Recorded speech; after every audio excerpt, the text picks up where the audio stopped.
this is a treat for me because Peggy Lee has been a fan of mine, I'm going to say. No, I want to say I've been a fan of yours for a long time, Peggy. How do you know that I haven't been a fan of yours for a long time? Because I'm a nobody. You're not a nobody. No one is a nobody. I'm only, I hope I'm joking about that. No. I ain't got nobody. And nobody ain't got me, right? I can't sing it, but you sure can. It's really nice to talk with you. Thank you. It's very nice to talk with you. You know, you really have been around for Yes, that's right. That's terrible to say. You've been around for a long time. That's exactly right. But that is a true compliment because I think it takes a true talent to stay around these days. Well, I don't know. I just feel very fortunate. You have not been what they call a flash in the pan by any means. No, not at all. I have been, people are so wonderful about the way my music has been received, and there's a kind of a friendship with, I can't explain it quite, but early this morning, I received a call from a lady who was telling me about how much she and her husband had enjoyed the program, and they were speaking of inner thoughts and inner things, and she was apologizing for having awakened me, but I said, what a nice way to be awakened. People say nice things to you. That is right. Chicago is really no strange city for you at all, is it? No, not at all. I have been here since 1941. In fact, I think you were singing in a club when Benny Goodman heard you. Mm-hmm. At the Buttery in the Ambassador Hotel in the Ambassador West of the East. I just received a book. The Ambassador West or the Ambassador East? Which one has the pump room? I can't remember now. The East has the pump room. Okay. And I've been in the pump room, and they just sent me a book from the pump room, and I hope they're listening, and they didn't even mention my name in there. Oh, no. I was like Eloise of the Plaza in the Ambassador Hotel in those times. There's Frank Baring and Ernie Byfield. I knew both of them, and in fact, they put me in there. Is that right? Yes, I was gowned by Millie Oppenheimer, and I really was treated like a princess. Let me ask you... I was rather surprised they didn't even mention my name in there. That is a surprise. I've seen you written up in a number of books. Is Chicago hometown for you? No, it isn't. I'm from North Dakota originally. See, I should probably know that, but I don't. No, it's not necessary for you to know that. That's perfectly all right. I do know that you were Benny Goodman's main, female singer for a long time? Yes, I was with Benny the longest time that any singer was with him. I think Benny didn't particularly care for singers too much. But while we're on that subject, there was a transition period there, before World War II ended, everything was really big band sound, and a singer was primarily just an extra commodity, right? Yes, you were supposed to sit there and clap your hands. And then by the end of the war, the singer had kind of taken things away from the big band, right? That seems to be what happened, yes, because Frank was with Tommy Dorsey, and it was Tommy, wasn't it, with Harry James? No. James, I know that they were all, there was Dick Haymes and Frank Sinatra, and... Wasn't Sinatra with Harry James? You made me love you, what? Let's see. Didn't want to do it. And then, no, I think he was with Dorsey. Yes, he was with Dorsey. Okay. Remember, I'll Never Smile Again, and all those wonderful things? Yeah, yeah. Oh, I used to sit and cry and play the jukebox and listen to that.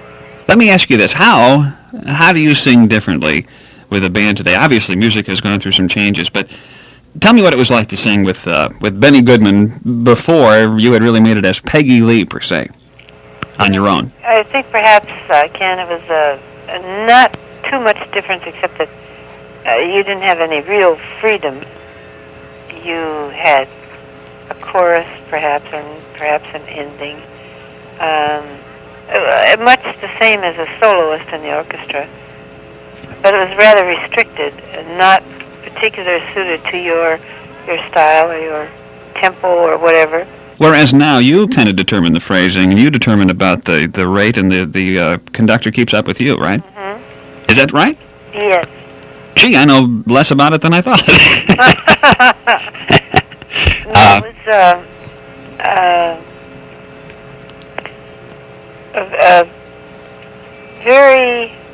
There was one arranger who was excellent, Eddie Sauter, and he wrote a lot of the things for Benny. And at the time, I mean, we've since become friends and all of that, but I don't think that he particularly liked singers either, or popular singers. And but do you suppose that was kind of a threat to the big band? I mean, they lost the booking maybe to the singer. no, I don't think that was it. I think it was more the feeling of the musician wanting to hear the music rather than the voice. I see. I don't think it was any kind of a vicious thing at all. Peggy, let me... Feeling of competition. I see. Let me break for a commercial or two, and we'll get right back. All right.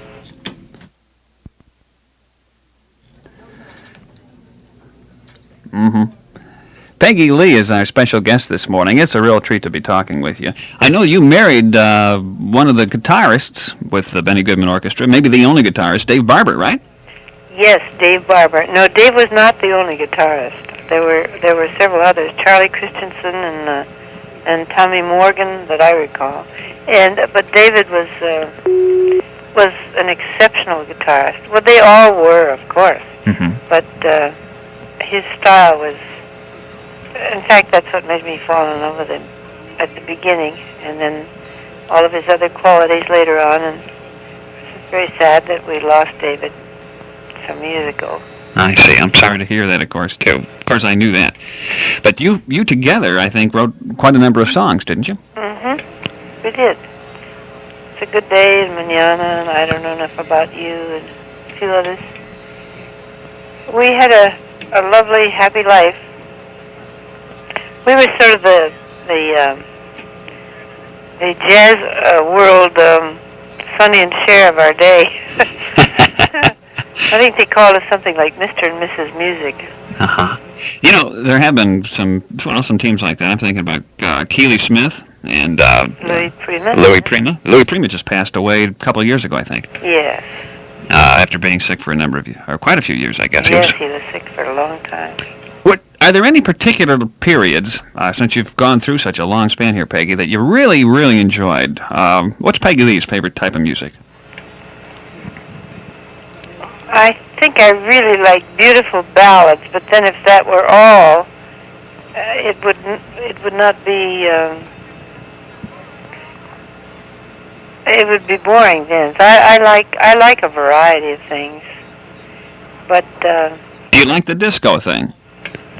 Once in a while, it would get very monotonous. Uh-huh. It's just a constant driving beat after a while, I've heard people say gets to them. I think so, too, because it's kind of like having somebody hit you on the head a little bit. But Mm-hmm. I imagine it's exciting, to dance to.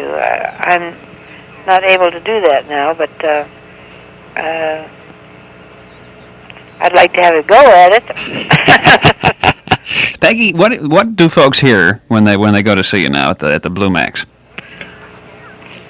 What do they what? Yeah, what kind of songs are you doing now at the Blue Max? If people go to see you, what are they going to catch? I do a mixture of. Well, first of all, I always include the hits some of the hits from the past. Is That All There Is? And Fever, and Why Don't You Do Right? And I'm a Woman, which is sometimes confused. A lot of people think that I'm a Woman was someone else's hit. It was mine in, I think it was 1971 or 72. Mm-hmm. And then after that, Helen Reddy wrote I Am Woman, which is another song. And then Maria Moldauer copied my arrangement of I'm a Woman. And, that's right. So some people get confused about that and think that... and now it's a commercial on the air, so not my singing of it, but the song itself. I had a chance to hear the Is That All There Is just a couple of days ago, and that's a song that always gets to me. I just wonder if there's any special meaning or how that song came about. Can you tell us about that? Oh, well, I think it has a lot of different meanings. It's almost like a riddle song. I chose to think of it as a positive rather than a negative thing. For example, if in going through life you haven't experienced and you haven't learned and strengthened the timber of your character from that learning experience, then that's sad. But then you go on and then you say, is that all there is, or do I have more to learn? Something like that. That's my attitude about it. Okay, it's not just being disappointed at anything or everything that comes your way, but... although it was originally written by Jerry Lieber and Mike Stoller, and it was written based on the Thomas Mann essay on disillusionment. So that's... people are quite right in thinking that it is a song of disillusionment.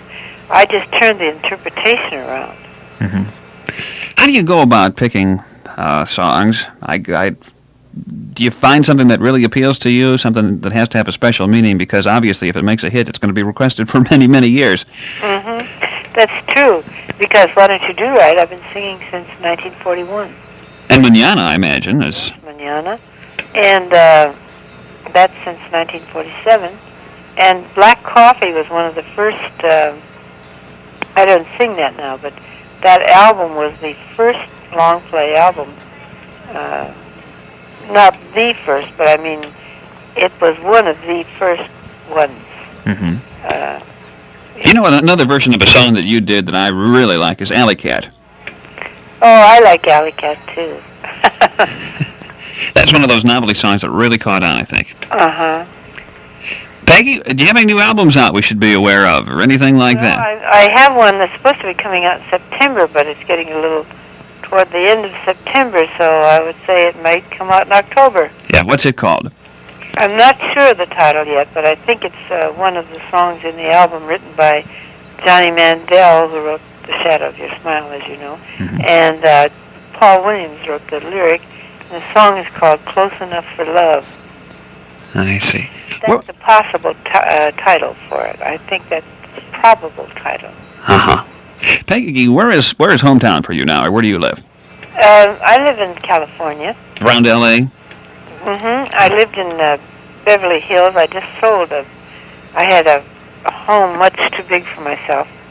And then I bought one that's much too small for myself. So I'm looking for another one that just is just right. I see. Because I need a room for a studio and for an office and things like that. But much of your time is spent on the road yet, I would think. Yes, it is. Especially right now because the house is too small.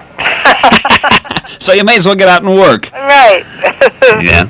Well, folks have a chance to catch you through the weekend, through the 22nd at the Blue Max, and I certainly hope they do. Peggy Lee, thank you. Oh, thank you, Ken. We have 2 shows, on Friday and Saturday, so I'd appreciate it if you'd mention that because it's just one show until Friday.